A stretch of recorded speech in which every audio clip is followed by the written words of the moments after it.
पहुंचे कांग्रेस नेता सचिन पायलट ने कहा कि किसी भी सरकार को सैन्य कार्रवाई का राजनीतिकरण नहीं करना चाहिए, क्योंकि सेना सबकी है, ये किसी एक विचारधारा से बंधी हुई नहीं है और जिस तरह से बीजेपी इसका राजनीतिकरण करने की कोशिश कर रही है वो सही नहीं है।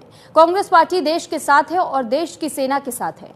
तो सचिन पायलट की ओर से खुला समर्थन दिया गया है ऑपरेशन सिंदूर को और साथ ही उनका यह भी कहना है कि इस पर राजनीतिकरण नहीं होना चाहिए, क्योंकि मामला देश से जुड़ा हुआ है।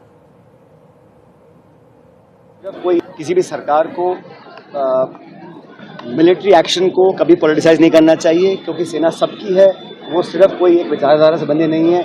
और जिस तरह भाजपा कोशिश कर रही है, मुझे लगता है कि कहीं ना कहीं इसका राजनीतिकरण किया जाए, मैं इसको गलत मानता हूँ। कांग्रेस पार्टी लोगों के साथ है, देश के साथ है, सेना के साथ। भाजपा सत्ता पर जाने के लिए संविधान यात्रा निकाल रही है, उनका कहना है। भाजपा की सत्ता तो जाना तय ही है और सबसे पहले शुरुआत छत्तीसगढ़ से होगी। यहाँ से किसी भी सरकार को मिलिट्री एक्शन को कभी पॉलिटिसाइज नहीं करना चाहिए, क्योंकि सेना सबकी है, वो सिर्फ कोई एक विचारधारा से बंधे नहीं है। और जिस तरह भाजपा कोशिश कर रही है, मुझे लगता है कि कहीं ना कहीं इसका राजनीतिकरण किया जाए, मैं इसको।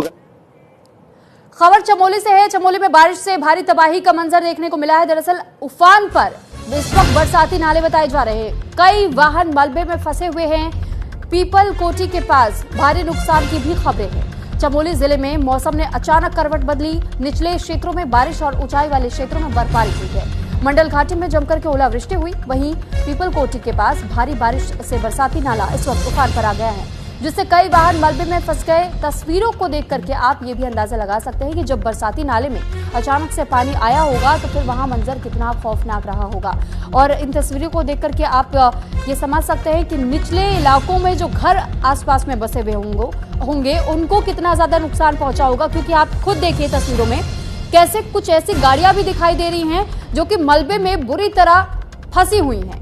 इन्हें यहां से निकाल पाना इस वक्त लोगों के लिए भी चुनौतीपूर्ण माहौल बना हुआ है। हालांकि कोशिश जरूर की जा रही है कि जल्द से जल्द अगर ये आफत उनके सर से टले तो फिर मलबे को हटाया जाए और वहां से साफ सफाई एक बार फिर से की जाए।